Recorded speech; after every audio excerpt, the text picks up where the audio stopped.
Good morning, everybody. Welcome to Trial TV Live. I am the Squeegee of Justice with Superball, my co-pilot for today's episode. And we today are going to pick up on Karen Reed, Massachusetts versus Karen Reed. What do you think about Karen Reed, Superball? I want to say hello to the people out there, the good people out there. Oh, Superball. Yeah, Supergirl. She's not very vocal today. Well, she's always vocal, but today right now she's very quiet. So, let's see, who is with us today? Hello, Dream Landry, legal-minded friends, Karen Cole, Baca of 3, Kathy Bennis, good morning to you. Kerrville, good to see you. Shirley Roth, always great to see you guys in our chat. Thank you so much for joining us. Julie, good to see you as well. What are you guys talking about today? Dream Landry, it's too early for Bez's voice. Yeah, right? Kathy Smith. Crystal Limited Edition, good morning to you. Hellcat, thank you for being with us. Joni, good to see you. Only fan. Therapist, you know.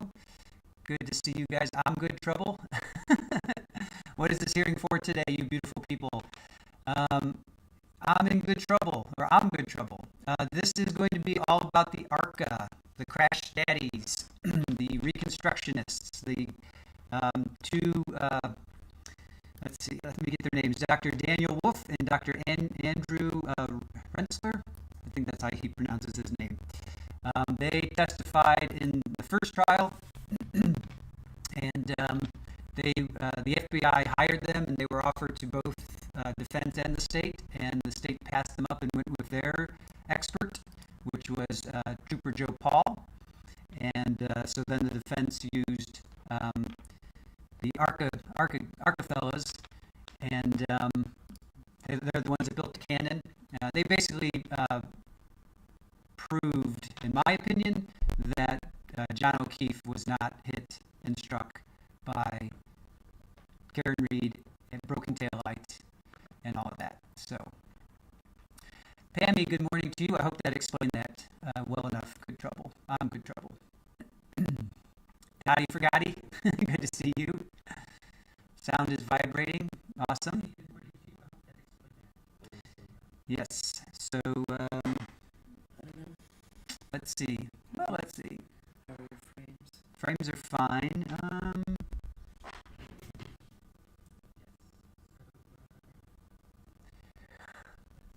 Hi, Rashami.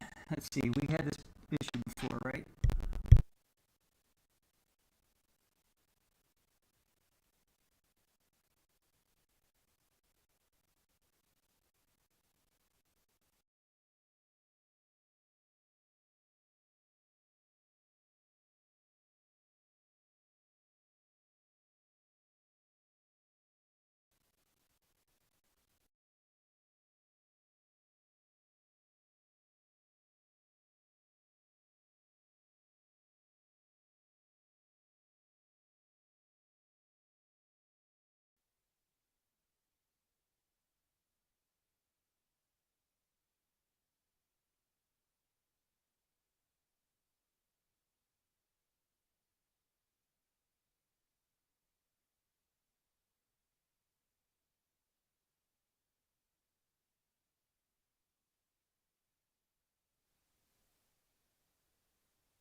All right, let's try this one. How's that?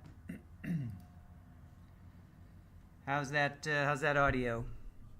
Let's try this one. I tried got a new input. Let's see how that one works. Let's try this one. How's that? Is that a little bit better, guys? How's that audio? Sounds good over here. How's it sound for you guys? We're not on StreamYard, but thank you, Karen. We sorted it out. Thank you guys for sticking with us. Hola, hello. All right, so back to Karen Cole. I'm sorry, back to Karen Cole. Back to Karen Reed. Thank you, Dottie for Gotti. Okay, much better. Cool, cool.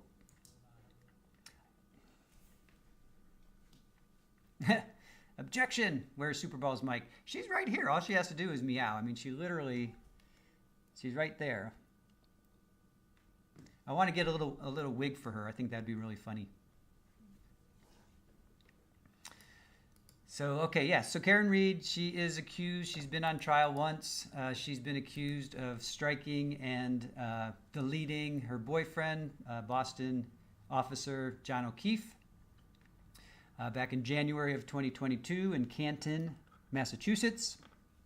The first trial was last year, May and June. It was a hung jury, but 4 or 5 of those jurors afterwards came out and said that they would have voted a different way if they had gotten the instructions proper and Judge Bev Cannone had explained it differently. So a lot of shenanigans going on up there in Canton, from the police work all the way up to the DA to the judge. So we'll see.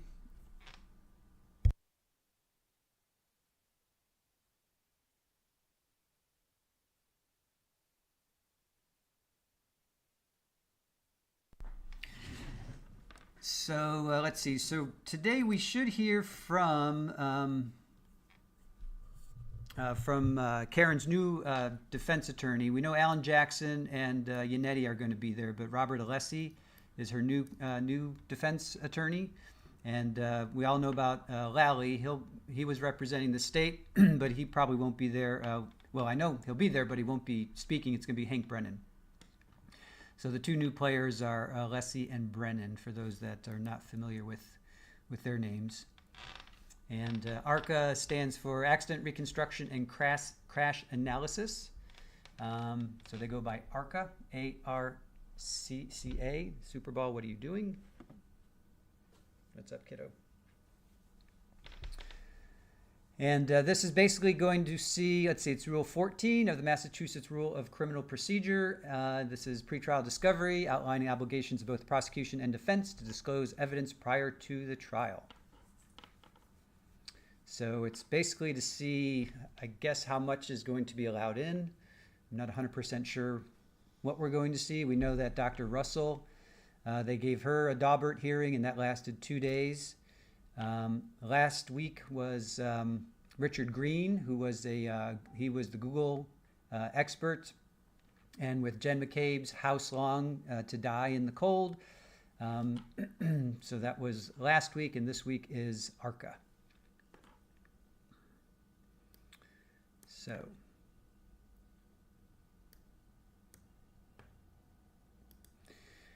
Brad Caldwell, good to see you. It's amazing they haven't moved that trial to a different jurisdiction. Couldn't agree with you more. I think it should be well out of Canton.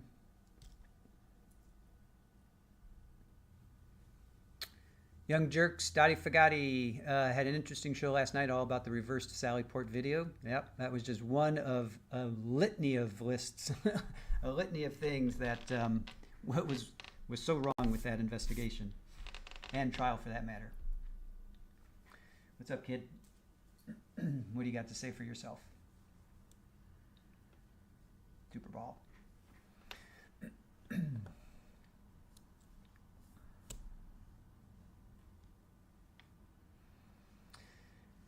Yeah, Brad, I think Lally is the copies girl these days. Yeah, Lally's just sitting there making copies. How's everybody's fur baby doing today? Lee K. So prosecution is trying to keep ARCCA. They're trying to probably keep them out because they put to shame Trooper Joe Paul. Seagate, how you doing, Seagate 1? Pretty kitty? Yes. Trial Junkies United. It seems this trial will go on forever. Will go forever. I feel bad for Karen Reed. She must not even have a life anymore. No, she doesn't. And think about the stress that her body's going through. Let's not forget. I mean, she is not, a healthy individual. So frames are 314 dropped. Legal-minded friends, Karen Cole. I was impressed with Judge Bev in the Penny McGee trial. It was a bench trial, and Bev ruled not guilty from the bench on February 2nd. Oh, Seagate 1, it's snowing where you are? Of course. I mean, it is February, Massachusetts, right? That's kind of expected. You gonna get settled in? All right, settle yourself in. You're like half on me, half off. What are you doing, kiddo?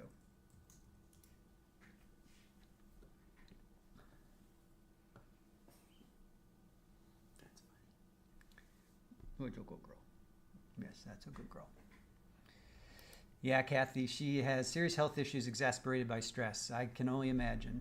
I mean, we have our stress, but you know, we're free people, if you will. Oh. Okay, that's a good girl.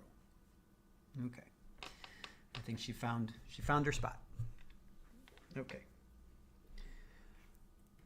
Lee K says, this is such a low blow again. Prosecutor using these hearings to get the defense strategy to use in trial. This is wasting time and should not be allowed. Nope. I am now officially covered in fur.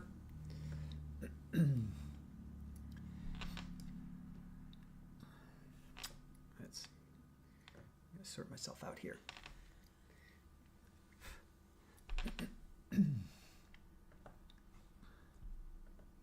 Yeah, she does, Hellcat. She's comfortably on the lap. That's a good girl. She finds a lap and then she takes a bath. Old hashtag hair shirt. That's funny. Julie, you can see pieces of fur floating, I'm sure. I know, it's like... Yeah. Denise Oliver, how's the grand jury ruled yet on what they were listening to? Oh, how's the grand jury? Has the grand jury ruled yet on what they were listening to? I'm not sure about that. There is no grand jury. Yeah, what grand jury would there be? I don't think there's a grand jury at this point. Hey, Christy, good morning to you and Super Ball.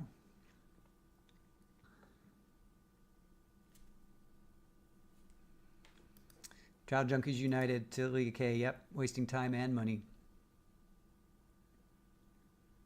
And yet here we are watching.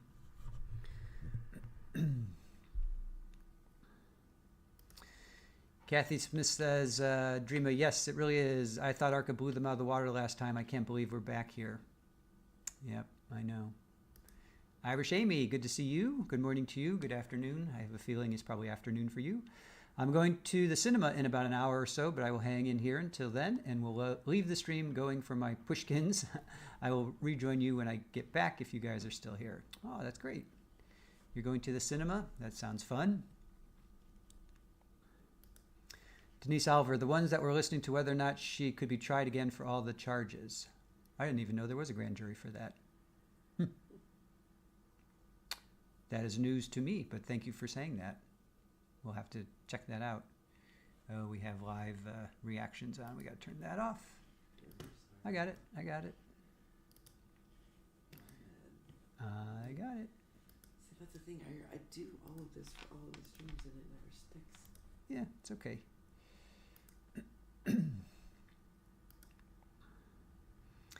So heads up, yesterday we had some internet issues with Comcast. They will be coming Monday to be sitting with us. Literally, they're going to be sitting right here with us. So if we do have some internet issues, just bear with us, hang tight. We're doing the best that we can. Lost Faith, are you doing Megan Boswell today also? Karen ends early. Yeah, it depends. If Karen ends early, we'll pick up on Megan. And we also have Monica Sementili. So we'll make that decision. That's going to be a game time decision, Lost Faith, but we're covering Megan Boswell and Monica Sementili at the same time. Meaning we can't dual stream, if you will, but we'll be covering them over the next coming weeks, if you will. Saturday we'll have a stream doing some catch up.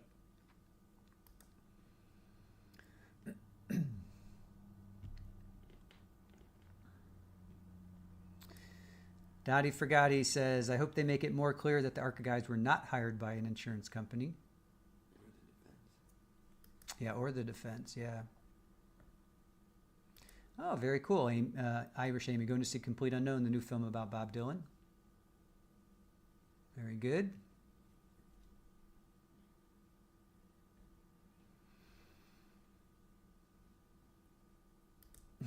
Therapist, is it acceptable to hope, wish, pray, and beg for internet issues on Monday only? Yeah. Well, we told them that, and I'll tell them that when they show up. Of course, we'll probably have a beautiful day, but probably not. Seagate 1, can anyone believe that Colin verdict? Yeah, we were going to cover it, and we were all set to go. I had thumbnails, descriptions, ready to roll. And then it was like Monday or Tuesday, and then they had this pretrial hearing, and then I'm like, oh, okay. So then we picked up on another trial, and then another trial, and then it's like, So choices, we have to make choices, unfortunately. But that's going to be a rewatch, probably maybe in December when things slow down. We can rewatch Colin. I know the verdict, but still am interested in watching it. And maybe by then he'll kill again. Yeah, Aaron says maybe by then he'll have deleted somebody. Oh, please, no. His grandmother? I don't want it to be that way. I know, right? Maybe his poor grandmother. Yeah. Rachel B. Bev ruled that the reporter does not have to hand over the record notes. Oh, and read interview. Good. Yeah, cool. Yeah, what was her name? We just watched that last week. That was, what was her name? Gretchen Voss. Yep. So Bev ruled that Gretchen Voss does not have to hand over the record notes. Cool. Thank you for that, Rachel B. Appreciate that.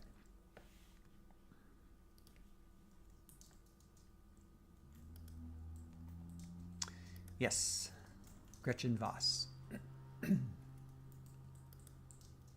Yes, Gretchen. Stacy Farrow says, I live in Florida, so I wasn't shocked. Granny better sleep with one eye open. Yeah, oof, serious. But didn't grandmother testify for him? I thought that she testified for him. Child Junkies United, Super Ball, get Rafa and Paulie to pull the plug on the cable when Comcast gets there. That is your mission if you choose to accept it. You hear that, kiddo? Yeah, she's already snoring.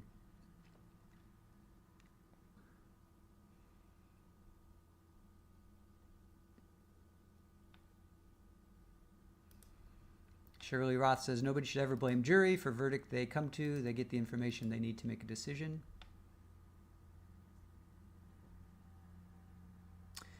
Yeah, it's interesting. Terrible verdict. He's a scary guy. Yeah. I guess they believe that she fell on the knife. 4 times. Well, Katya said only once. I thought it was 4 times, but she said only once. Yeah, so I don't know.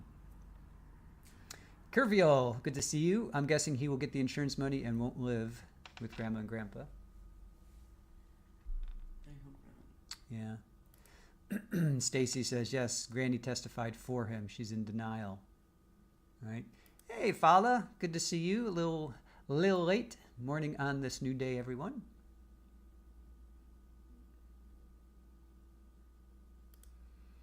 Ola says, yeah, that's what I thought. That's what I thought said, but I do not understand how anyone is allowing that. Shocked. I'm shocked. Curvio says, I mean, juries still get it wrong, but I didn't watch the trial, but guessing they were restricted from hearing about the dad's passing 18 months prior. Yeah, that would probably be prejudicial. So if I would say yeah. Cajun Bayou Queen coming in. Good morning to you. Good to see you. And Shirley Roth says, I only wish he gets the mental health help he desperately needs. Yeah. And Kathy Smith, he threatened Grandma too. Unbelievable. Rachel B. Curville, they knew he deleted someone, but not the dad. So they did allow that in. Interesting. So there's no feed yet, huh? Let's check. Because last time they were like early. All right, we're going to check the other feeds, see if there's anything happening out there in Karen Reed land.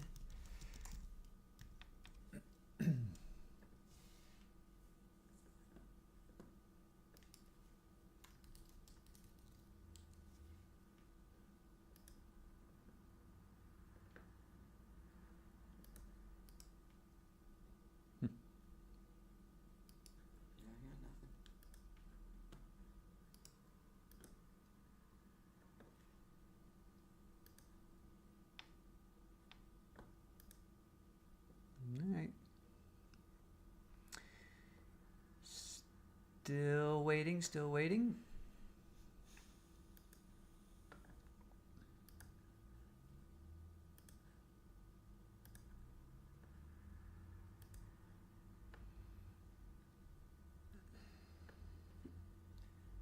Look who's in here. That's funny.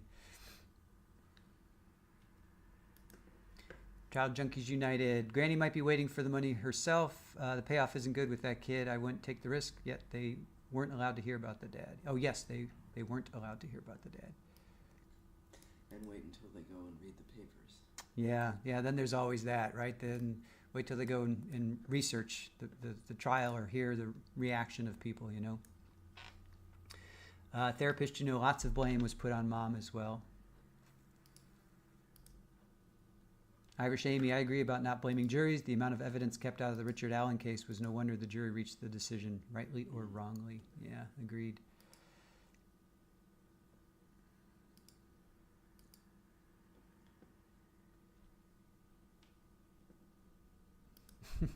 Therapist, you know, Bev is nothing if not a pain in my arse.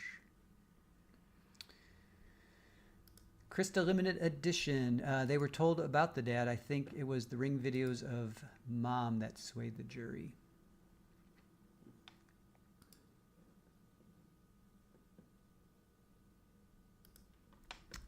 Only fan. Bev will be at least 15 minutes late. She was last time, but at least they showed the court. You know, they had the court. We saw lawyers coming in. We saw Karen, her family coming in. So that's... I'm surprised they're not at least showing that, you know.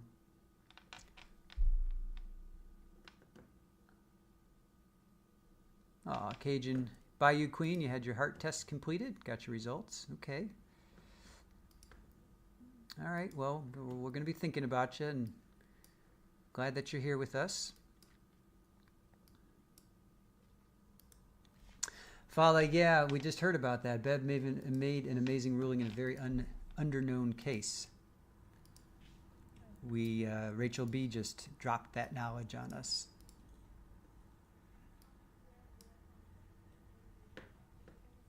It's me. Oh, I was going to say, what? We have sound? We have audio? No, it's me. Seagate, her friend that witnessed him pulling her inside by the hair. And Shirley Roth is sending Cajun Bayou Queen hugs.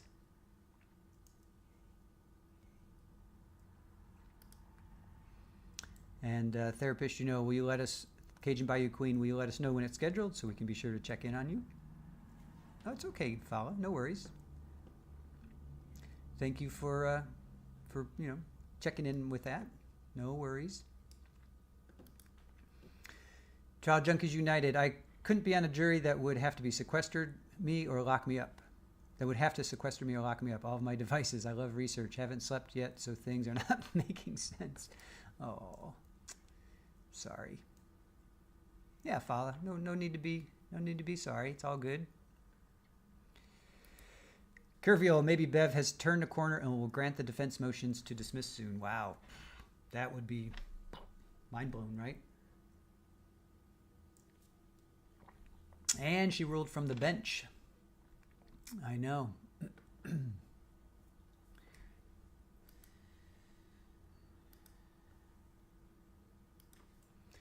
Aw, Cajun Bayou Queen, thanks. Y'all are the best. I'll keep my trial family up to date for sure. Fala, yes, and she ruled from the bench. Yeah, we saw that. I mean, we had our eye on it a little bit. We thought, ooh, maybe we should cover that. But there was like 4 other trials going on. The Bev one. Oh, yeah. We were going to cover that, but We just don't have enough. so many, yeah, so many trials. So little time. Yeah, exactly. Yeah, I'm gonna shower. Okay.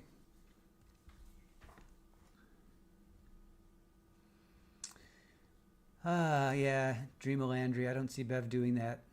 Well, we can all dream. Shirley Roth, I know when I have my hip replacement, I will be turned in. You guys all rock. Aw. Baca of 3, there was no trial for unaliving his dad. He was not charged. Yep. Aren't they going to relook at that, though? Or they're going to look at that, Baca? I thought that I may have read something that they were, law enforcement was going to go maybe check in on that.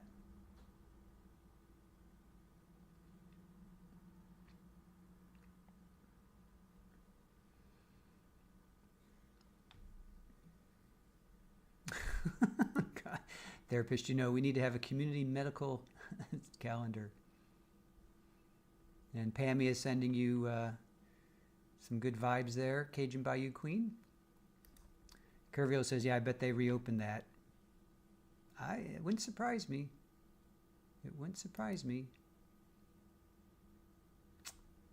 Baca says, I hope so, yeah. Let's see, Shirley Roth says, no, he was not charged. He said it was self-defense. I know. I'm thinking they may look at it, though.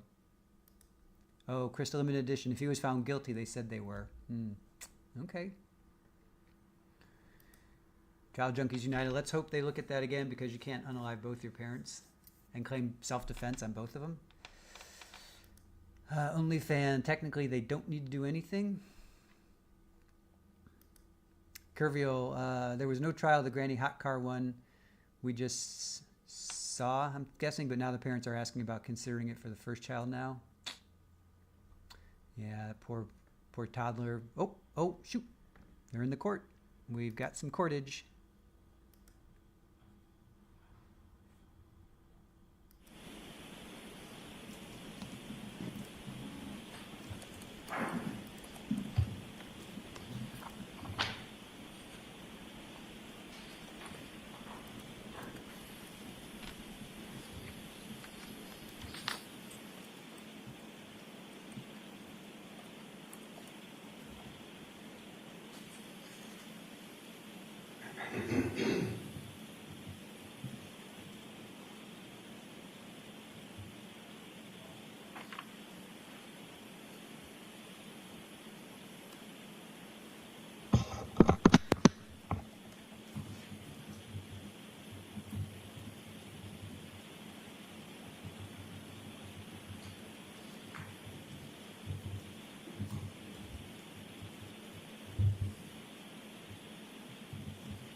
To save me time, does your expert in his affidavit say that this information was erased or that it wasn't there?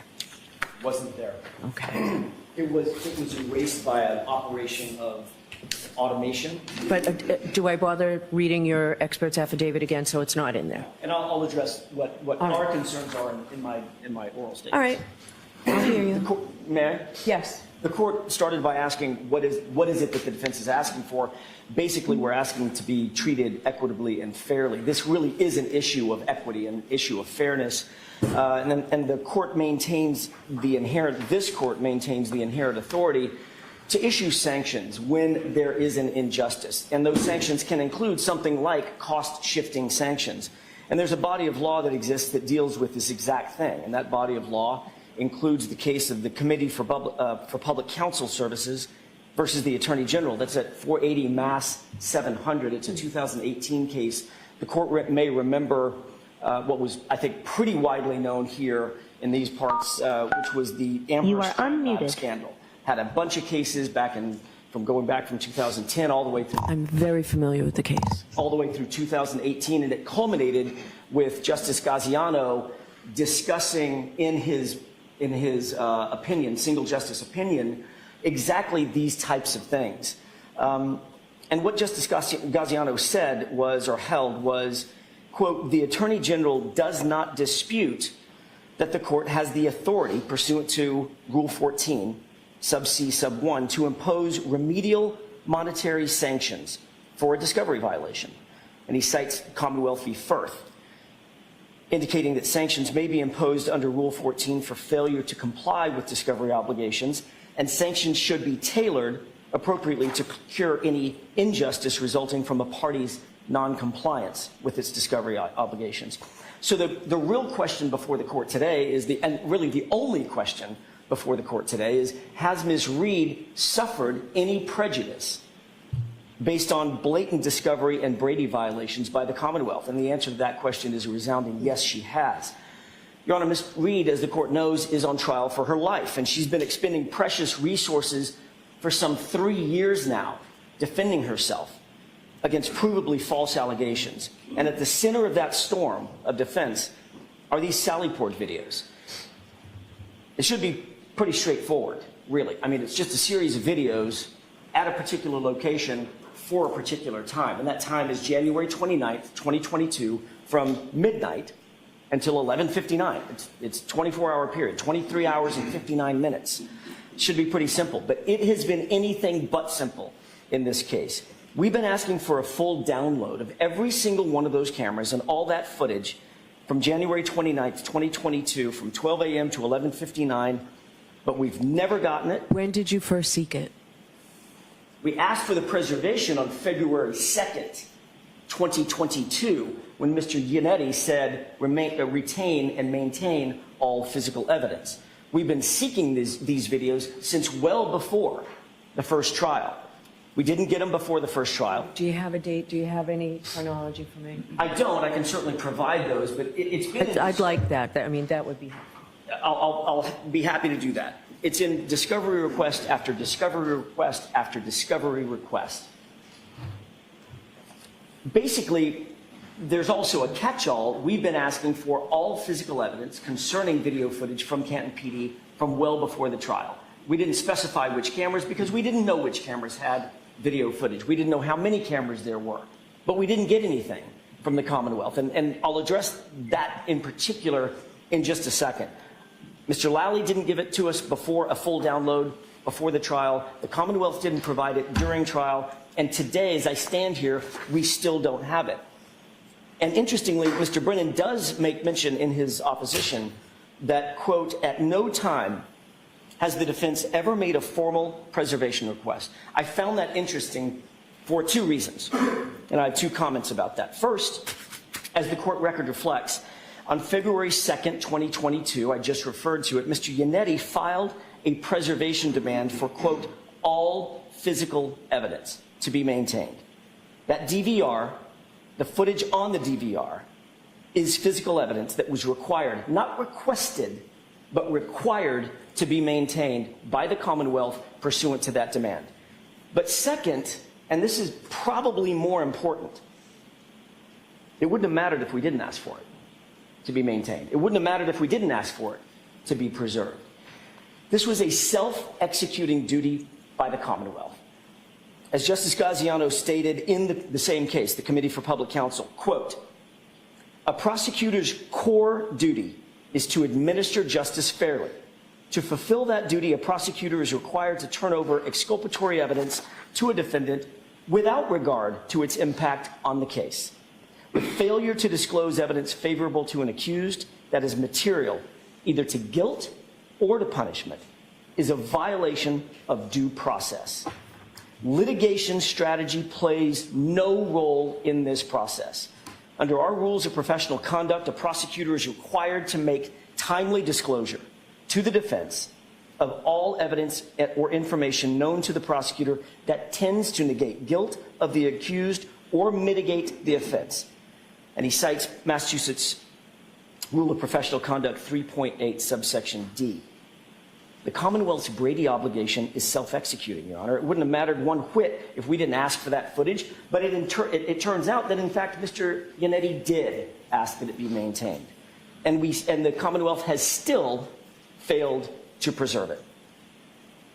What we have gotten, it appears, are scraps and fragments of videos that the Commonwealth has decided on their own, and within their own time frame to dole out to us over the course of months and years. And included in that scrap and fragment was a video that was missing 42 minutes. The court is well aware of this video. It was heavily litigated and heavily referenced at the first trial. That's the exact time frame, the missing portion is the exact time frame that the SUV was being pulled into the Sallyport. We got that video on April 4th, just days before the first trial. Keep in mind, it's a video from January 29th, 2022. Another one of those videos was the inverted video that has now seen some fame, that the Commonwealth tried to sell to the jury as a true and correct copy of a video within the Sallyport, and we got that one after the trial started, in the middle of trial. So why were we getting videos from January 29th, 2022, 2.5 years later? And why were some of those videos altered or manipulated and not in their proper format? We still don't have answers to those questions. And literally, while we're asking that question and while we're pondering that question, a couple of days ago, we're getting yet more videos, scraps, piecemeal. We got another Sallyport video just a few days ago, this one showing the Lexus backing into the Sallyport from some exterior camera. And that also is exculpatory evidence. Mr. Brennan writes in his opposition that the idea that the defense has been misled or was misled in its efforts to try to go secure that DVR footage is a distortion of the facts with, quote, no legal merit. Really? A distortion of the facts with no legal merit? Where's all this footage coming from, if not the DVR? It's the only place it was held. It's the only place it was captured. So of course we were misled by continually getting these piecemeal snippets of footage from the DVR, from the very source, had to have come from there, coupled with the Commonwealth saying, and Mr. Brennan saying, yeah, come on out, you can have your expert come out, meet us at Canton, we'll provide the DVR, you can have him look at it, he can bring his equipment, download whatever you want from that 24-hour period. So what were we to believe? That it was on the DVR. It had to be. How else were we getting these piecemeal videos? And they've had that DVR for 3 years. They knew exactly what was and what was not on that DVR. They had to have. This has been the center of a storm that surrounded this case from the jump. And to claim otherwise, it's just patently absurd. So Mr. Brennan also wrote in his opposition that Mr. Jackson said, don't touch the DVR, don't mess with it. So I informed Chief Rafferty, tell your staff, don't touch it, don't mess with it. Almost suggesting, intimating that it's my fault that we didn't know what was on the DVR. That's absurd also. How am I supposed to know what is or isn't on the Commonwealth's DVR? What I actually said, that was a sort of a liberal interpretation of the facts. What I actually said was, Mr. Brennan, do me a favor if we're going to come out there, just don't have anybody download it in advance. Let's do it all together when we're all in the same place. That's what I said, and he accommodated that. He said, sure, we'll agree to that. So based on this history of getting these small clips from January 29th, we knew there had to be more footage.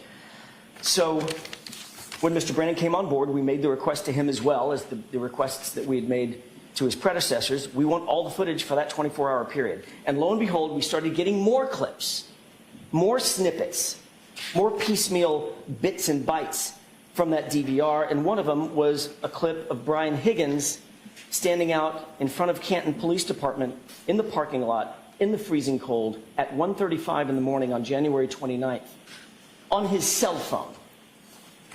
To punctuate the importance of that video footage, recall that this issue was raised at trial.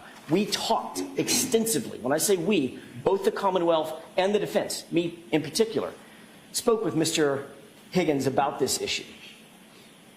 It was raised at trial, and Brian Higgins never once, not once, on direct examination or on cross-examination, admitted to having made a phone call in the middle of the night on January 29th. And yet now, after the trial, we get a video of him doing exactly that. And that also proves that he lied in front of a federal jury, in front of a federal grand jury, when he testified that he didn't have or make any phone calls in the middle of the night. That is called exculpatory evidence. And that's Brady evidence, and it was withheld in its entirety during the first trial and for the last 3 years. And it's against that, the reason I bring that up, Your Honor, it's against that backdrop that we then say to Mr. Brennan, kindly give us the footage. I don't want this piecemeal thing to keep going on. Just give us the raw footage. We'll send an expert. So the plan was put in place, and experts were retained, and flights were booked, and hotels were reserved, and transportation was arranged, and all at Miss Reed's expense. She's writing the check for all of this. And our expert flies out to Canton, walks into the room, and within 10 minutes, they open up the front plate of the DVR, and lo and behold, the Commonwealth says and agrees, oh goodness, there is no footage. It was overwritten within 30 days. What? How could that possibly be? So the expert calls me.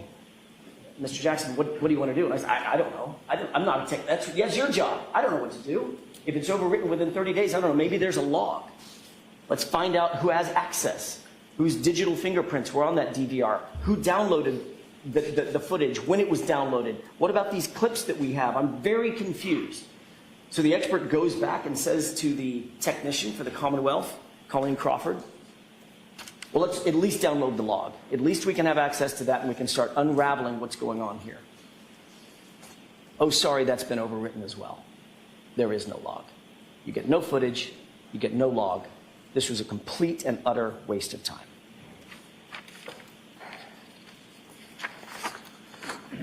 According to the Commonwealth, that system, as I said, overwrites every 30 days.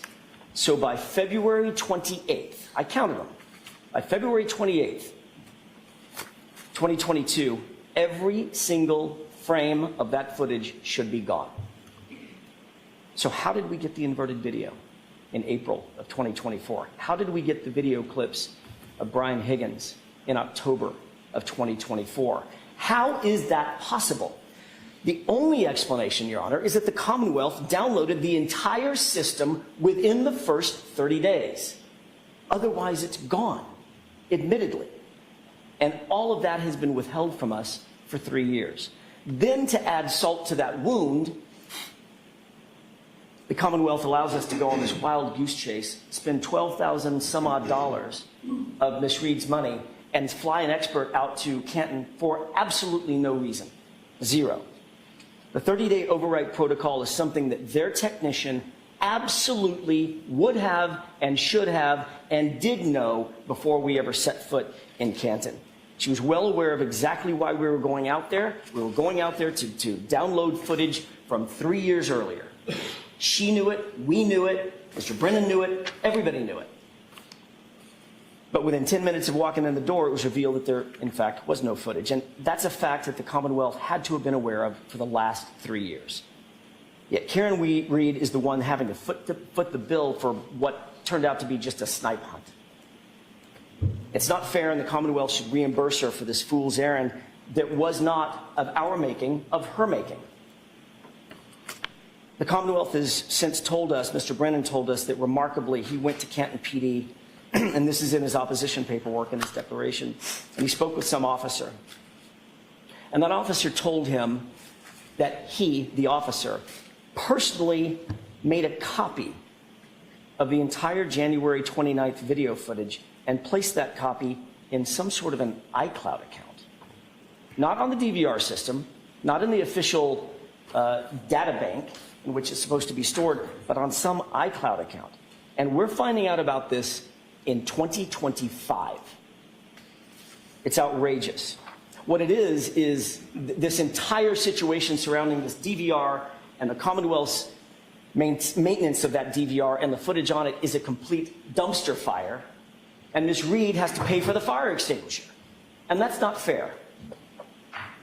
The High Court and the Committee for Public Counsel, the same case that I referenced a little bit earlier, and the court will know this because this was sort of the big takeaway from that case, is Justice Gaziano fashioned a cost-shifting remedy against the Commonwealth and for the defense.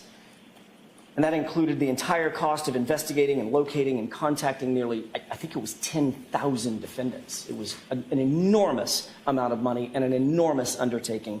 And the Commonwealth had to foot that entire bill. And the reason they had to foot the entire bill is because the Supreme Court decided that it was prosecutorial discovery violations and cost-shifting remedies were in order. We're asking absolutely no more than that from this court. Fairness dictates that Ms. Reed be reimbursed. And I'll submit, Your Honor. All right, thank you very much. Mr. Brennan?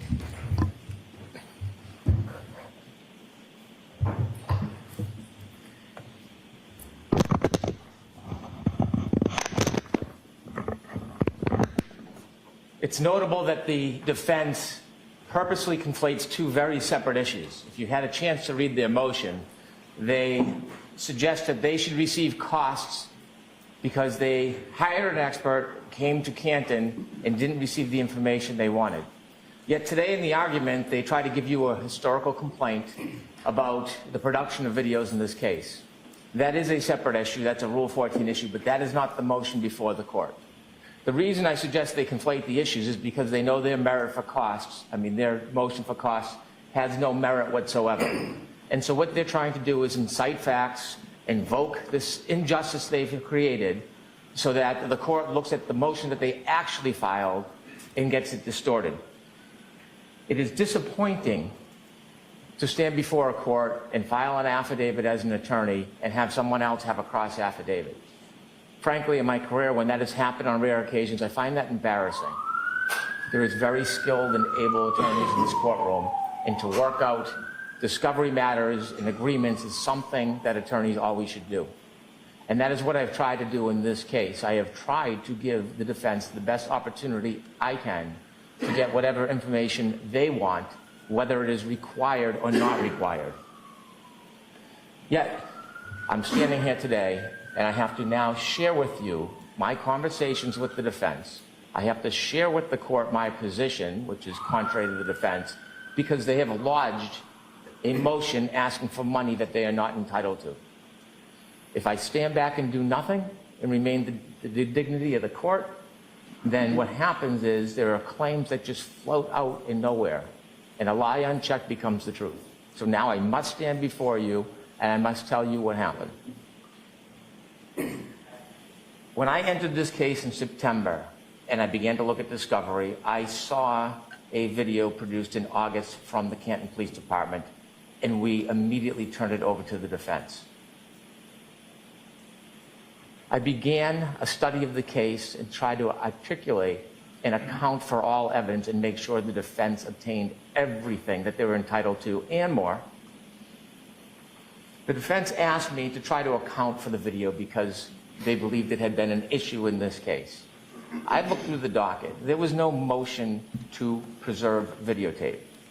I read the pleadings. Attorney Yannetti was meticulous in his motions to preserve. It was admirable. It was meticulous, the work he did. There was no motion to preserve, and that has some import. It doesn't relieve the government of their obligation to provide Rule 14 discovery or exculpatory evidence or Brady evidence. It doesn't relieve the Commonwealth of their obligations to be dutiful, but it is difference in kind. Because the defense, if they want something that is not obvious, they put the Commonwealth on notice. Having practiced for almost 3 decades, you file motions to preserve within 24 hours, 48 hours, or 30 days. And so when Mr. Jackson called me, Attorney Jackson called me, and he said he wanted to come out and bring an expert to look at the NVR or DVR of the Canton Police Department, I had never seen that in 30 years. It's not part of our obligations. He's not entitled to come into the Canton Police Department with his own experts and download his request. But in the spirit of transparency, in an effort to help the defense so there will be a fair trial and they can obtain all the discovery, understanding the history of this case, seeing that there was an August videotape post-trial, I wanted to do what I could to accommodate them. So without any hesitation, despite that there was no court order, no motion to preserve, I invited him to come to the Canton Police Department. I called the Chief of Police. I asked the Chief of Police, although this was unique and novel, unprecedented, could the defense come and access their material? Typically, the Commonwealth will download it and provide them a copy. She had no hesitation. So I called Attorney Jackson back, and I said that we would allow it. Attorney Jackson expressed concern, understandably, being a defense attorney, that almost 3 years later, the video may not be on the NVR. I had the same concern. I want all of the evidence. I'm not looking for evidence that's good for the Commonwealth or helpful for my case. I want all of the evidence. And so after he expressed the concern, I made clear I had no idea what, if anything, was on the NVR. We could go and look at it, but Mr. Attorney Jackson didn't want that. He wanted his expert to be the person to open the NVR. And respecting his position, providing a professional courtesy, I agreed. Didn't mislead him. I didn't think there would be video. I had no idea. So Mr. Jackson, Attorney Jackson, pardon me, sent out his expert. And by the way, the expert that came was not the expert they designated. I got a call because we were in court on a hearing that they had sent a different expert they hadn't noticed. And my response was, it doesn't matter. Whoever they send, let them look at it. And so when they did, not surprisingly, the information had been overwritten. Now, while there was a 30-day override on that machine, I believe the defense expert knows that there was a backup hard drive which kept materials longer than that 30 days. I do know that there was materials on that DVR, NVR, back in July of 2024, and I know that from a report that was generated by the Commonwealth and given to the defense, so they should know that as well. That may be one reason why they wanted to come out. They came out on their own volition. I extended the courtesy as much as I could, made no promises. I was clear, I was very uncertain about what would be on there since I never looked at it. After I learned there was no information on the NVR, I took the initiative and went to the police department.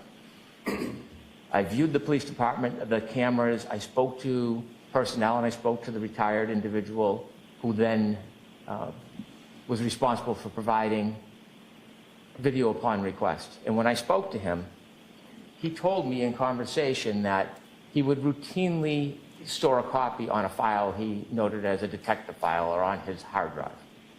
That was news to me. I thought that was helpful, so I notified the defense about my conversation. I was not trying to lure them back to Canton or have them spend money. I was trying to, as I always do, be as transparent as I could and as helpful as I could. Now, what I simply should have done and could have done is I could have gone to that detective file and downloaded the video and given a copy to the defense. That's my obligation, no more.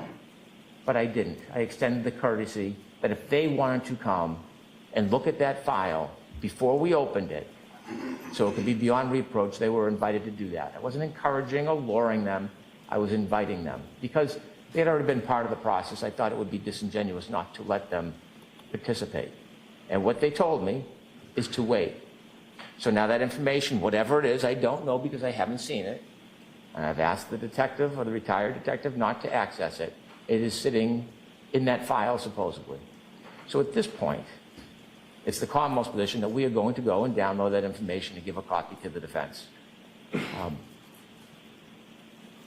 The defense waited almost 3 years. The defense was very clear about my uncertainty would be on that tape. And now they stand before the court and they try to parlay this into some type of injustice for their cause. The case they cite, Commonwealth v. Frith, the district court was overruled in assessing costs because there was no egregious violation. This is not a Brady case. This is not a setup. This is the government providing information as the case progresses and evolves and changes and retools. So what we have now is information, supposedly, on a database that we are going to get and give to the defense. You should deny their motion. Nobody was misled in this case. They've taken a professional courtesy and an effort to help, and they've distorted it into some type of injustice. The Commonwealth's not going to be distracted from the cause in this case, which is a trial on April 1st. The court should not be distracted from the cause in this case. If they have a separate motion about Rule 14 violations or motion dismissed for misconduct, that's a separate motion. That's not the motion before the court today. The motion before the court today is to attempt to recover costs for something they chose to do and that I accommodated. It should be rejected. Thank you. Okay. Any quick response, Mr. Jackson? Very briefly, with the court's permission. Sure. By the way, it is a Brady case. There's no question that the data on those videos are Brady. They're exculpatory. That's where we start. So Mr. Brennan can say all day long, that's not a Brady case, don't worry about it, let's just sweep this under the carpet like we've done everything else. There's nothing to see here. That's not true. It's a Brady case because the information that we have now received from that DVR, that NVR system, is exculpatory to Ms. Reed. That's why I cited... Brian Higgins' part? That's why I cited the Brian Higgins part. Correct. And I suspect there's a lot more on there as well. The inverted video part is also Brady. Which we got in the middle of trial. Mr. Brennan says, basically, his argument is, deny the motion because they took a courtesy. I'm trying to be courteous. And he's a gentleman. This is not personal to Mr. Brennan. He seems to, the tone of his responses was, well, this is personal between Mr. Jackson and Mr. Brennan. It's not personal at all. This is about the defense and the Commonwealth. It's about Ms. Reed and the Commonwealth. But let's not conflate a courtesy with an obligation. The Commonwealth has an obligation. I don't care that Mr. Brennan wasn't on the case previously for the last 2.5, 3 years. It doesn't matter to me. This is not personal to him. I appreciate the fact that when he came onto the case, he immediately found in August, he found a video that had never been turned over. I can't fault him for that. He turned it over when he found it, apparently. What I can fault is the Commonwealth. Mr. Brennan was brought onto this case not to represent Mr. Brennan, but to represent the Commonwealth. And all the foibles, all the warts and blemishes that preceded him, unfortunately, are now his responsibility as lead counsel for the Commonwealth. He indicates that when he found out that we wanted to come look at the DVR, and we had absolutely no right to look at that DVR, this was just a courtesy, etc. Well, that might be true if we hadn't made the request, because we had been getting piecemeal videos from a DVR system that it supposedly was overwritten. So the oral request by phone call you're talking about? The latest one, right. So my request to come out and have an expert come out and see it. That's not just a courtesy. That's just good lawyering on his part and mine. You want to keep your hands clean, let's do it the transparent way. Have everybody come, bring their experts, whoever they might be, and let's download this stuff together. So there's no funny business, and everybody can wipe their hands and say, I didn't have anything to do with it except downloading the material, and whatever that material is, it is. That's just good lawyering. It's not a courtesy. He was doing that to protect his own and the Commonwealth's interests, and it was quite smart. Until he realized, because he didn't have any way of knowing it any more than I did, that there was no footage. It had been overwritten. Perhaps, certainly the defense was deceived. Perhaps Mr. Brennan was deceived as well. He indicates that he contacted Chief Rafferty, and she said, with no hesitation, yeah, bring him on out here. I wonder if that lack of hesitation had anything to do with the fact that the chief knew that there was no data on the DVR. You can come look all you want to. The bucket's empty. I have no idea about this iCloud account, or who owns the iCloud account, why this data on January 29th was moved from the DVR to the iCloud account. Mr. Brennan did say, do you want to have your expert come back out and watch as we download the iCloud account? And I said, let's defer that because this is literally, these are the contours of motion that's going to be before the court. And I still want to defer it because what I didn't want to do is pay another $12,000 or $15,000 for a second bite at this apple just to find out that iCloud account is somehow compromised as well. Can you have someone record it? Can you have somebody that it won't cost you $12,000 if you want to come out and just have someone record it as it's being done? Sure, I didn't mean to interrupt the court. Yes, I can certainly make accommodations other than flying an expert out and having somebody do it in person. That may be an option that we exercise. I may talk to Mr. Brennan about that because I still want to have some transparency on that process. But what I don't want is to throw good money after bad at this issue when she's already spent $12,000, $12,200 and something dollars for absolutely nothing. This is not a matter of courtesy. This is a matter of obligation. This was a matter of Brady. It's no different. And by the way, the case that Mr. Brennan cites, he indicated that I cited that case. I didn't cite that case. Justice Gaziano cited that case in his opinion in the committee case. And the ultimate opinion of that court was when there is a discovery violation, when there is a Brady violation, and there is no question that that's what's before this court, blatant discovery and Brady violations.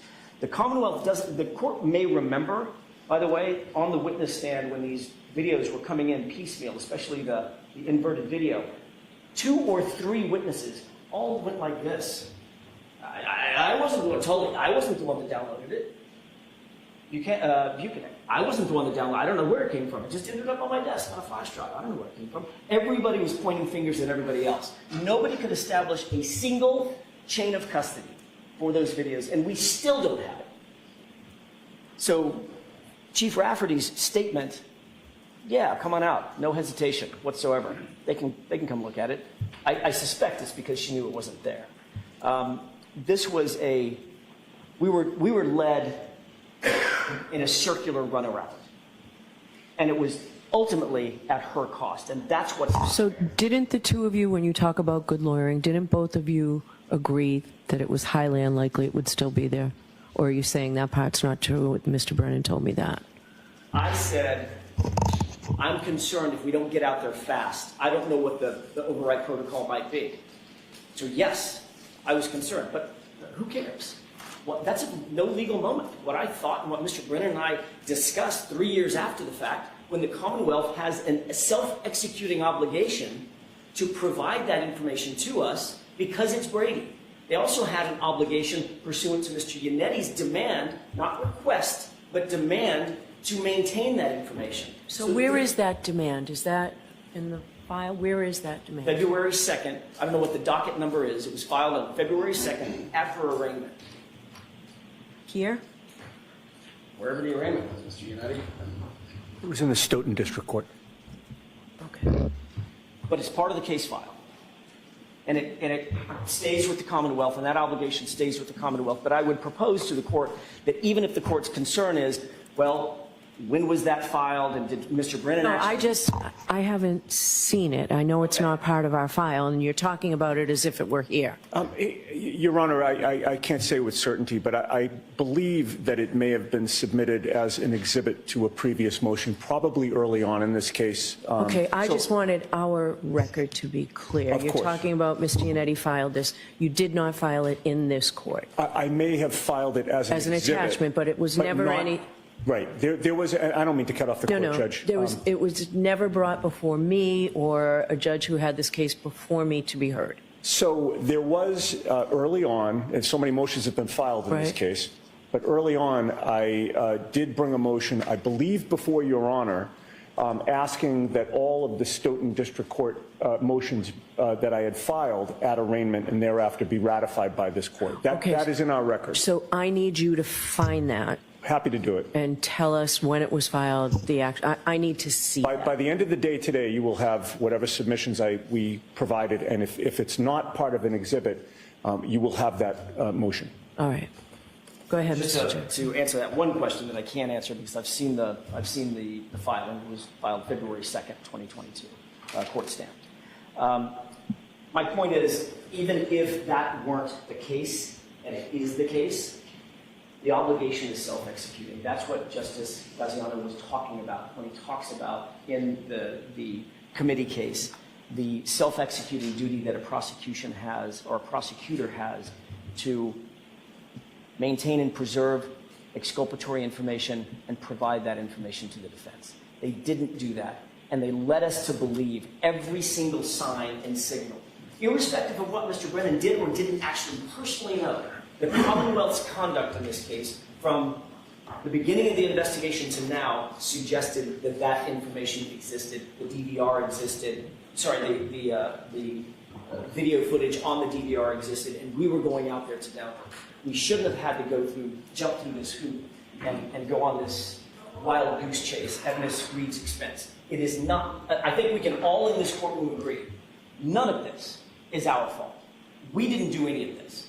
It's all on the Commonwealth's shoulders. It's all their responsibility. They should have to pay for what happened when we went out there for absolutely no good reason. And I'll send that. All right. Mr. Brennan, I have just a couple of questions. Yeah. So you don't know for certain whether this information was in fact downloaded onto the hard drive, but you suspect it is based on your conversation with the named gentleman in your affidavit? So there's two different systems. One's called the DVR, NVR. That's the actual system that keeps all the footage that's recorded. That has been searched. Commonly is overridden every Yes. 30 days. Like Has been overwritten. statewide police departments. Yes, Your Honor. And Okay. that has been overwritten. Okay. And there is no information on that. Okay. When I spoke to the retired sergeant detective who had downloaded video, he said as a habit, he would routinely, when he would make a video copy from the DVR, he would place it in a separate file. I can't say that it's exhaustive. I can't say that it captures all of the video. It's when he would make a copy, and it seems in this case there were select copies made. It doesn't seem that there was ever a time when somebody just copied the entire event. Now, the issue of whether there was a request for it and the obligation of the Commonwealth, I think, is a separate issue. What exists on his hard drive in the detective file, I don't know. But what he has told me is he would routinely make copies of what he would provide to the court and the Commonwealth, or the Commonwealth and the defense, and he would put on that separate file. I don't expect, and I'm only guessing, that it's going to be an exhaustive copy of the entire night of January 29, 2022. I don't expect that. I expect it will be a copy of whatever it is that he has provided in this case. And so I think before it just lingers there forever, it should be copied and it should be provided to the defense. All right. So I do want you and Mr. Jackson to talk about whether within the next week you do have somebody video it, or at your expense you send somebody out at it, but let's get moving with that. I know you said you'd make download a copy and send it. Are you satisfied with that, Mr. Jackson, or do you want to have someone there while that occurs? I at least want to noodle on that for a second, but I'll talk to Mr. Brennan about it. All right. I'd like it done within the week. The person has to be there within next week, or the Commonwealth will download it. We've got to get this case moving, and you want it, so it's got to be provided. The stall isn't my fault. Yes, we want it. That's why we asked for it in the first Yeah, place. so let's try and work it out before you leave here today, okay? Sure. Your Honor, I'm happy to defer the defendant's request. I'm prepared to do it now. If they want me to wait, if they want to have somebody there, I'm receptive. But we're ready to do it now. All right, so I'm telling you to please wait, work it out, but no later than next week. I understand. All right, thank you. Did you want to be heard further in Briefly, response? Your Honor, although I've come into this case late, I am the Commonwealth, and I assume all responsibilities of the government's case in the history of it. This motion is not about a Rule 14 complaint or a violation. If the defense has a motion for sanctions or to dismiss or whatever the remedy is because they think they've been agreed, that would be a different motion. This motion is they're trying to get the court or asking the court to impose costs because they had their expert come out at their request, and they were very clear about the risk associated with that. This motion should be denied. If there's a separate motion, we'll deal with that when it's filed.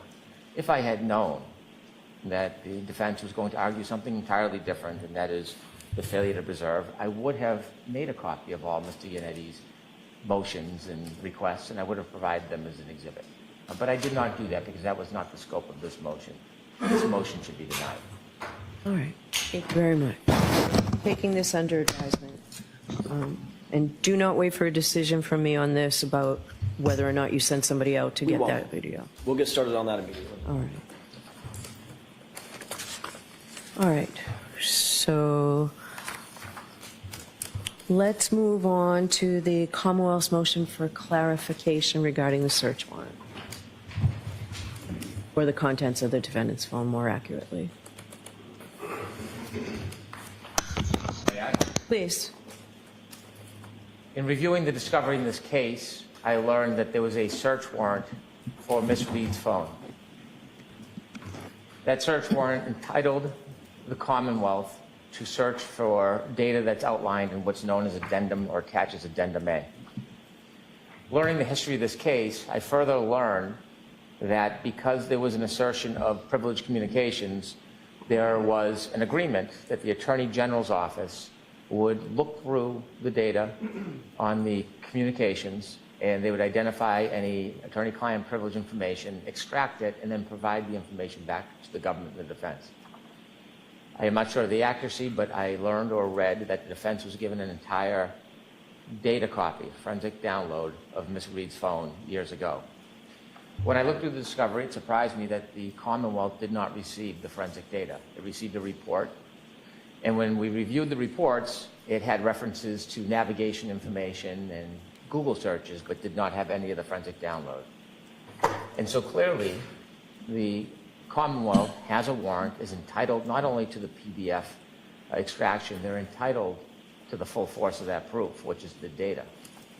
I spoke to my experts, and they advised that they believed that the data would have more information than simply a PDF.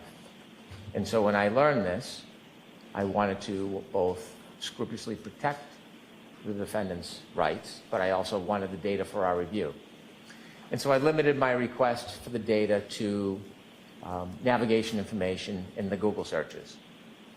Although I do not believe it was required pursuant to the communication protocol, I asked the Attorney General's office to engage in that protocol anyways, just out of abundance of caution and respect for the defense. I contacted the defense. The defense offered their objection. I think it has no legal merit whatsoever. They don't have standing at this point, but I noted their objection. I believe, without certainty, that the Attorney General's office has gone through that review to make sure there are no communications. However, they expressed some reluctance to provide the information because of the existence of the communication protocol, and they did not believe there was enough clarity that there was a distinction between navigation information. I do not see that navigation information, Google information, or the other data that I want is covered by the protocol. I believe that protocol has at least partially already been followed anyways. Time is of the essence. This case is on for April 1st. There is what I believe to be relevant material, important information, including Google information and navigation information that we are entitled to. I don't want delay. So I filed this notice so that the court could give direction, either assuring the Attorney General's office that they could provide the information, or if there is going to be a protocol, which I discourage, that it's expedited. If there is something the defense wants to look at prior to me receiving it, it should be on a very, very narrow time frame. I don't think they have a right or entitlement to review anything I get. I think the Commonwealth is entitled pursuant to the search warrant. If they have a remedy, it's after we've already reviewed it, not before. And so I'm doing this to facilitate things because I'm mindful of the April 1st trial, and we will pursue this information and use it if relevant. Okay. Is there an opposition? I don't have anything in writing. Your Honor, not really. The only thing that we expressed to Mr. Brennan was, and maybe I misunderstood his first, there was a communication that we had on the phone. I thought that he was seeking something far broader than the search warrant. It sounds like he's staying within the parameters. It sounds squarely within the search Right. warrant. So that doesn't bother me. I want to make sure that whatever information he gets is squarely, as the court just said, squarely within those parameters. On January 28th at 9:30 p.m. until January 29th at 5:30 p.m. And otherwise, I don't disagree that pursuant to the search warrant, he can get the. I'm calling it raw data, but I think we all know what we're talking about. Not the PDF, but the underlying data. All right. It's squarely within the search warrant. Right. I do feel Mr. Brennan did not have to come to me or even you with it, but I do appreciate that you did so. So, yes. So the AG's office knows that you are entitled to that information. You may have it immediately. Thank you. Okay. All right. So the motion regarding, just want to get, Commonwealth's motion for reciprocal discovery pertaining to employees of ARCCA. And then if you go one step further than that, are we going one step further than that with the second motion today? Or do counsel want to come to Sidebar and tell me any information you have? Or how do you want to do this? Whatever the court's most comfortable with. An open court or sidebar. I'd prefer to find out what's going on over in federal court at Sidebar first. Yes, Your Honor.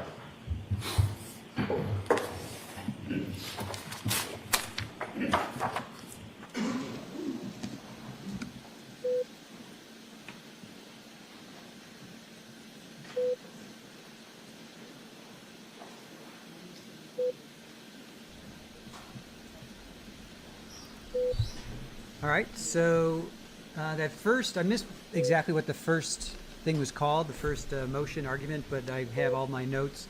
And it was basically had to do with the Sallyport video, and I'll go through my notes a little bit in further detail once we have a big break, because I don't know when they're going to come back from the sidebar.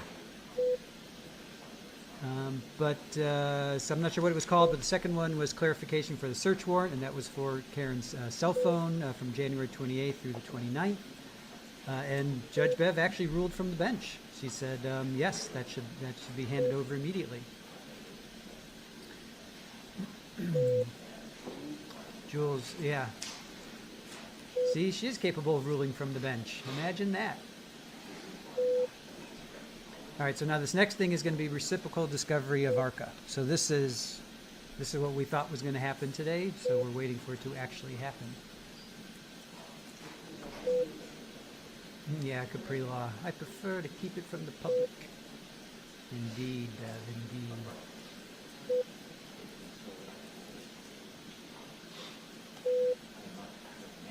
I guess that beeping is them muted. I guess that's letting us know that they're in sidebar.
All right, so while they're still discussing, we'll go over. So the first part was Mr. Jackson got up. He said the defense is just asking you to be treated equitably and fairly. Wow, my autocorrect was daily. Fairly.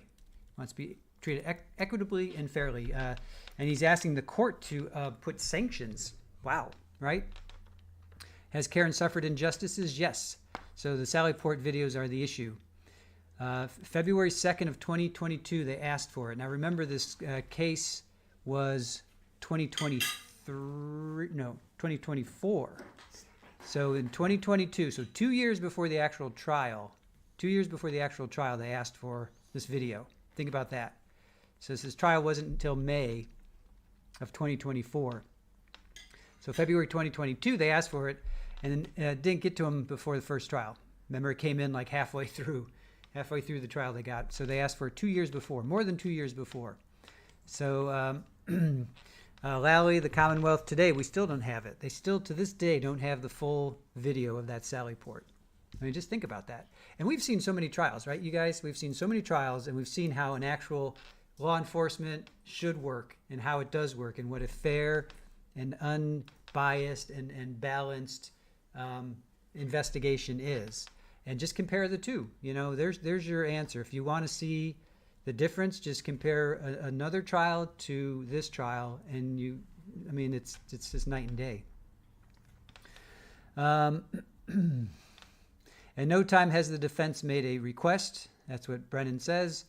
Mr. Yannetti requested all physical evidence.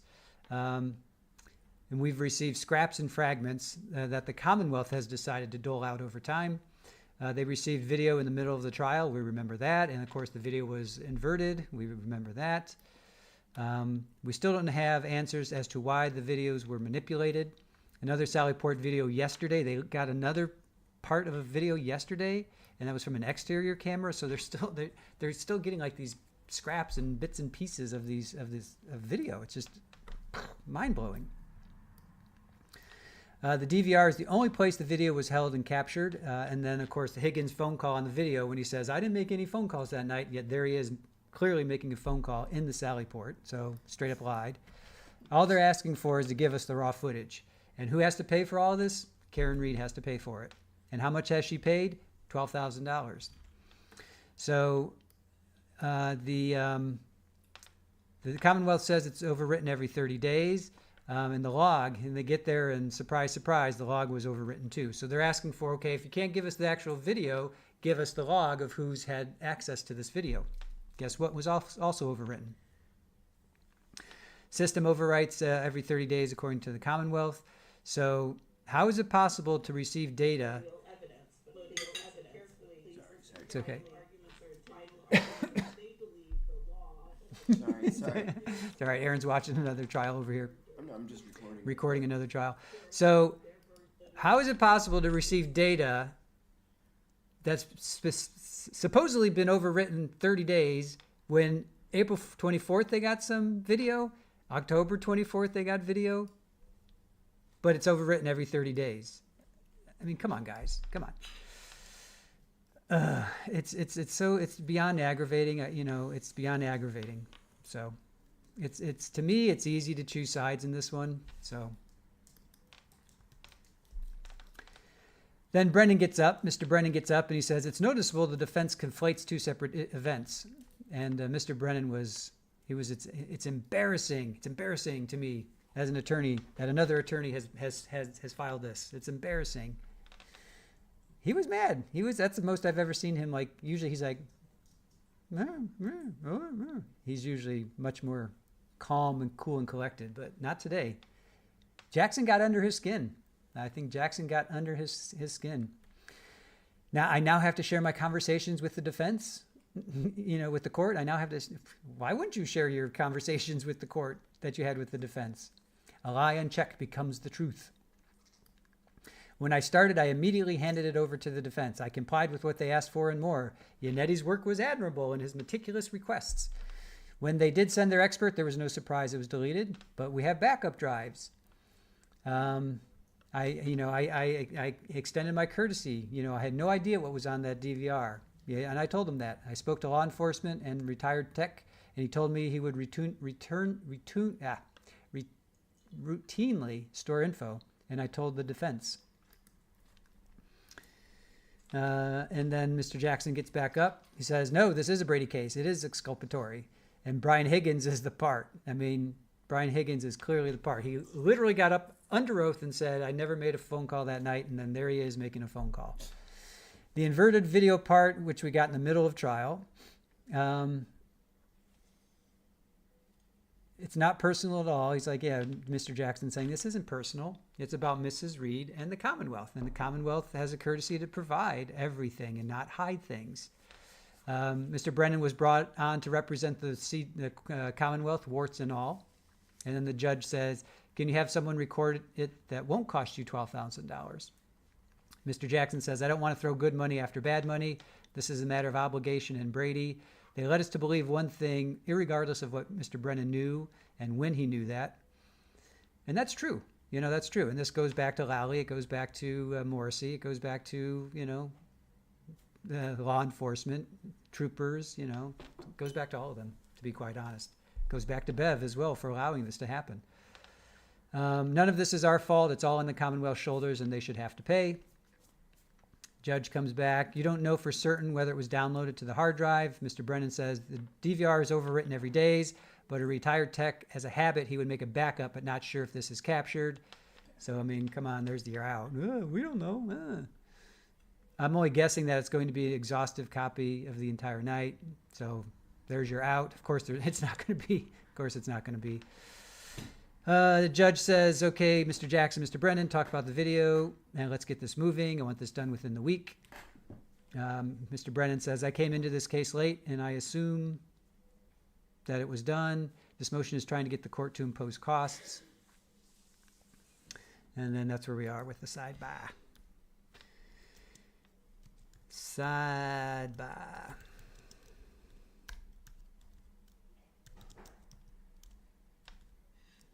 And meanwhile, Karen, with all of her, health and everything else, it's like, so what else?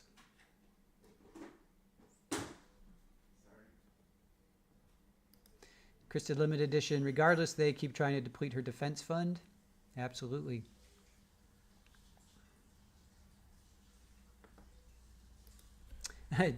Jewel says, being embarrassed should not hinder you doing your job, Hank. Yeah, he definitely, he looked a little red in the face there, I thought.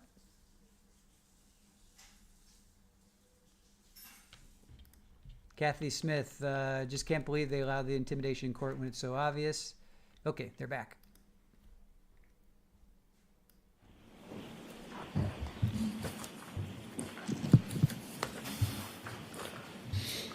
All right, so I will hear you, Mr. Brennan, on your motion for reciprocal discovery.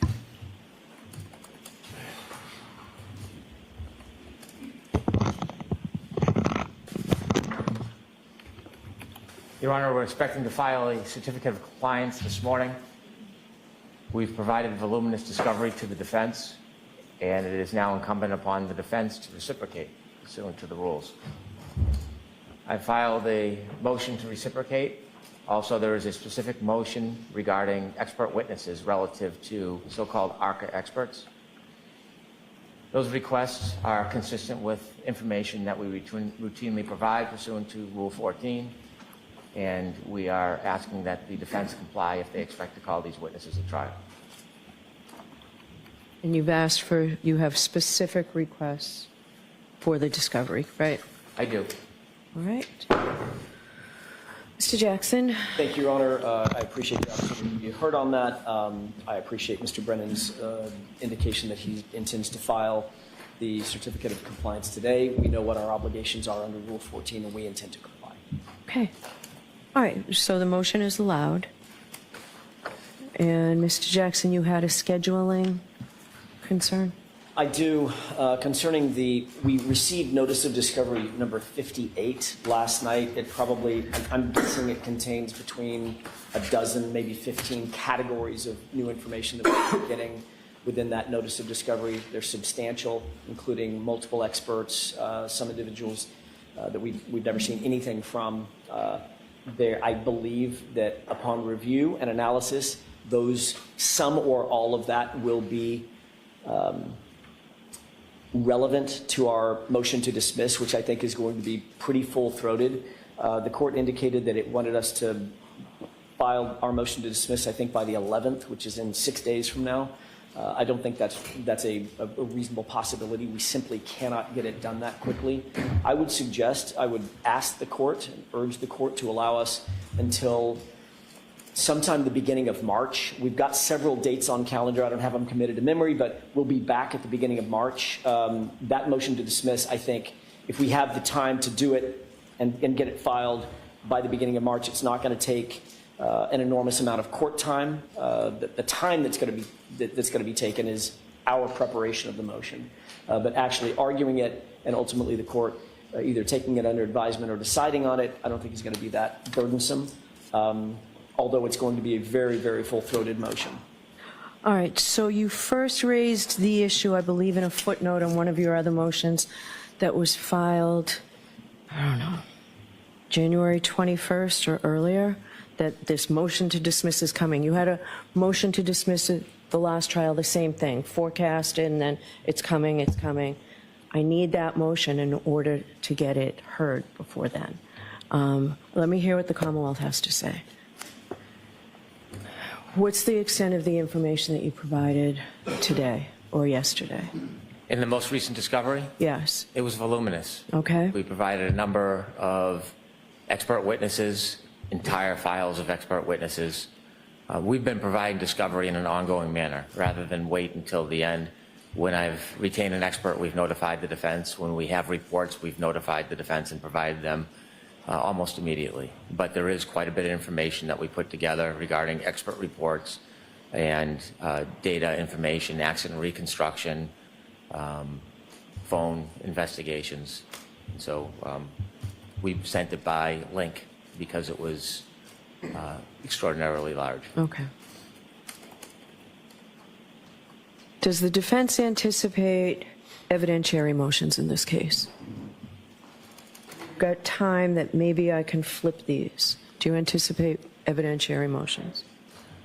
Can I just...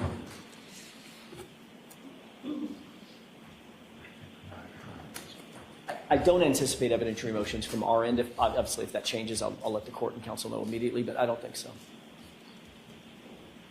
How about the Commonwealth? There are none expected.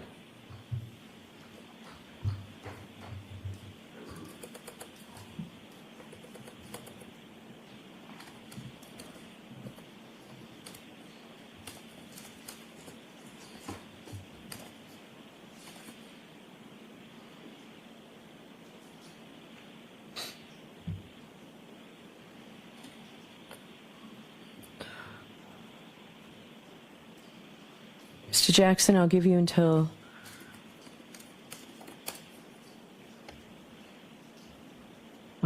February 20th to file that motion to dismiss.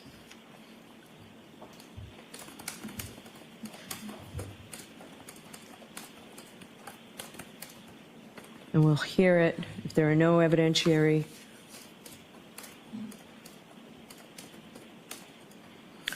Commonwealth, I'd like you to comply with your response, if you could, by the 27th, 28th. Oh, wait, this is March. I'm sorry. No, February 20th. Yes, if you could have it by the 27th, please. And then we will have a hearing on it on March 4th. If there are any evidentiary motions, they must be filed by February 11th.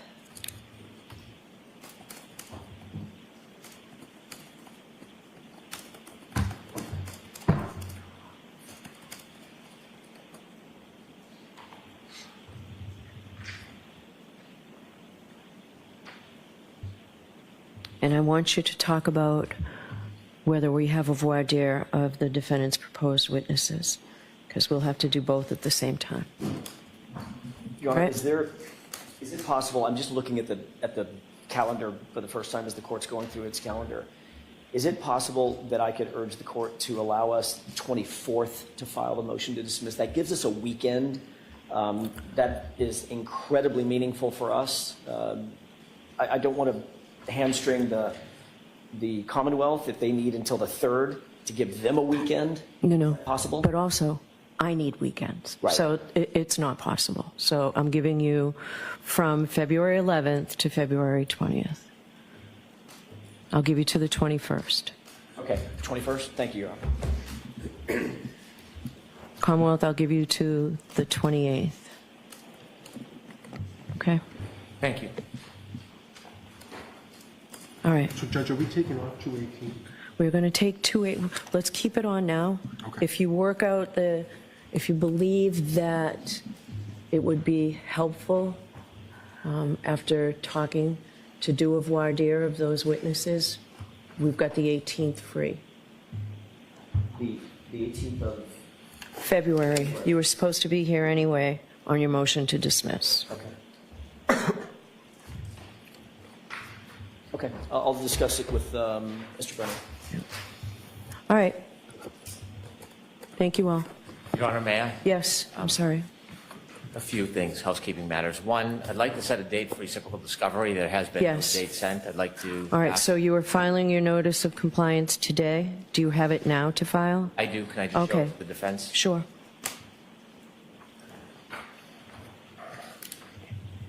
Oh, it's an extra copy? Okay. This one, if you want it. Awesome. Thank you. May I hand this in, Your Honor? Thank you. Thank you, sir.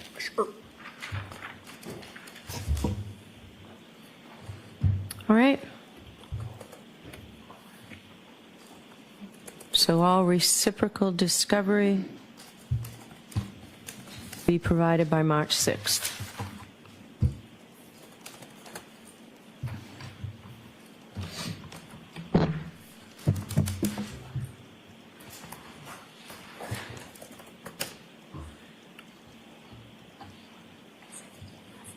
All right, thank you all. One last... Yes, I'm sorry. Could we come sidebar for this? Sure.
All right, so it seems like they're going to be finishing up soon, but let's just continue on. So the clarification of a search warrant. This was the search warrant for Karen's cell phone. The defense was giving entire download. Oh, the defense was given the entire download. Let me get my notes right. Was given the entire download. The Commonwealth didn't receive forensic data, just the reports. The Commonwealth is entitled to that data. Totally agree with that. And they're looking specifically for the navigation info and Google searches. They are entitled to that. Yep. Mr. Jackson comes back. You know, do you have any opposition? He was asked. He's like, not really. And it's for January 28th through the 29th. And Judge Bev ruled from the bench, a rare ruling from the bench. Then they went into the Commonwealth's motion, reciprocal discovery of ARCCA. Mr. Brennan gets up and he says, we provided voluminous discovery and expect the same. They filed several certificates of compliance, and he talked about the so-called ARCCA experts. Oh, Mr. Brennan, Mr. Brennan, Mr. Brennan. So-called ARCCA experts. Mr. Jackson comes back and says we plan on complying, and Judge Bev, 2 for 2. She ruled from the bench again. She did another motion is allowed. Judge Bev is on fire. She's on fire. Mr. Jackson comes back and says our motion to dismiss will be full-throated. And Judge says, I've heard this before and I need this done, meaning she's saying that from the defense she's heard, oh, we'll get this done, we'll have it, and then they don't, I guess. That's what she's implying. Then the judge gave some dates, give you till February 20th to file the motion to dismiss. All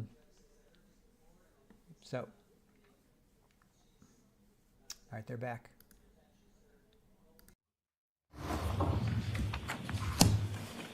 Mr. Brennan, anything else? Thank you very much, Your Honor. Mr. Jackson, anything? No, Your Honor, thank you. All right. Thank you all. Court, on line, please.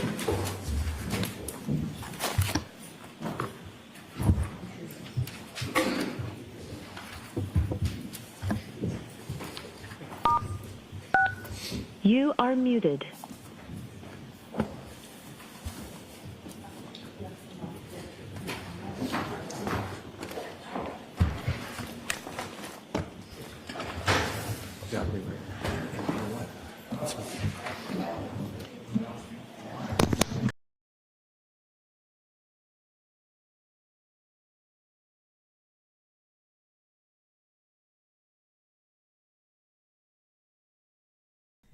All right, so that does it for Karen Reed. So we are going to now pick up on Megan Boswell. We're going to do day 1 afternoon. All right, so we're going to do day 1 afternoon. So just bear with us while I get us set up for that. It's going to take a few minutes, but we're going to do that.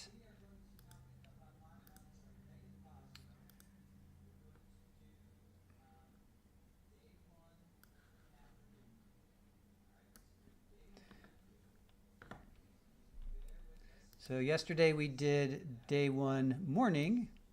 Now we're going to pick up on day 1 afternoon.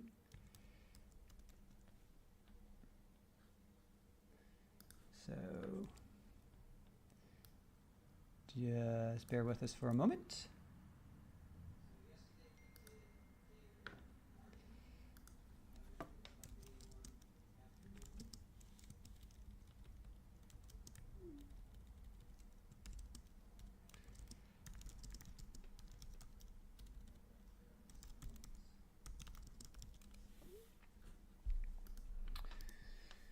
All right, Super Bowl.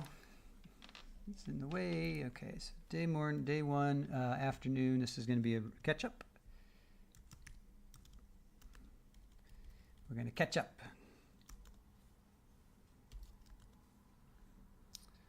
And then we will, this afternoon, we'll pick up again on Monica Sementili. So it's going to be an active day, and then we have Victoria and Jimmy and Jules investigates tonight at 8. So we have a full day of trial watching.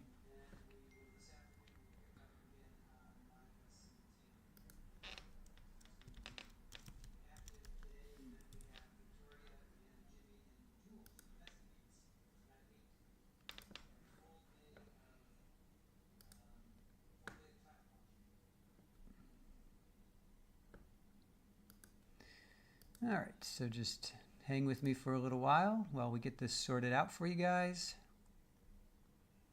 Then I'll come and I'll answer some, we can go over some questions. What did we just watch? Karen Reed. Karen, where are you? There you are. No. Megan. On to Megan.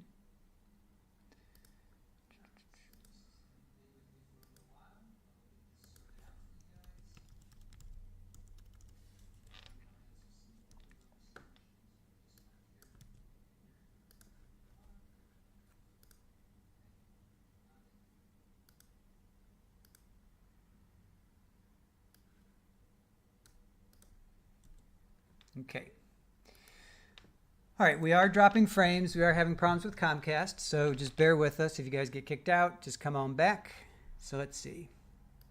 Father says, woohoo, I'll be here till harmonica trial. It puts me to sleep, which isn't great when I'm trying to work. Nice.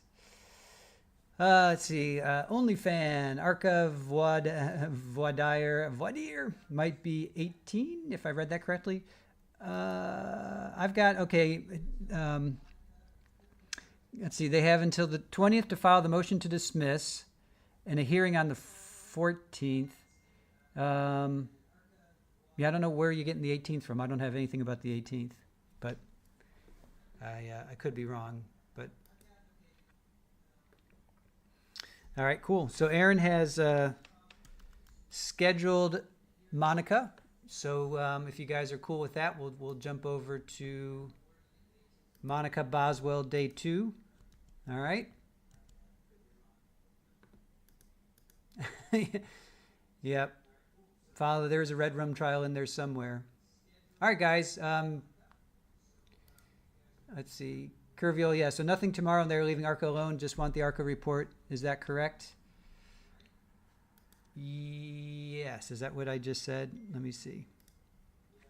Yes. They just want the ARCCA. Yep. And then if there's further motions, then they'll have evidentiary hearing, if you will.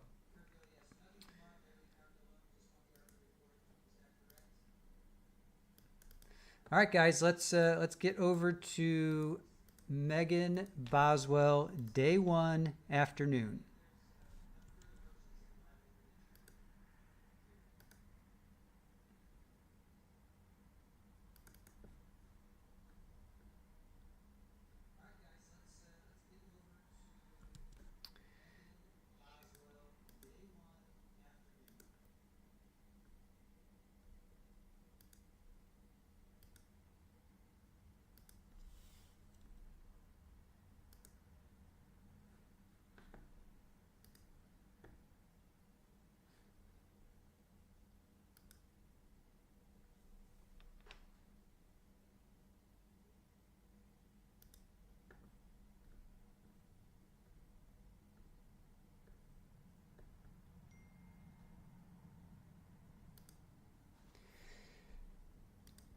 Okay, I'm going to end this stream.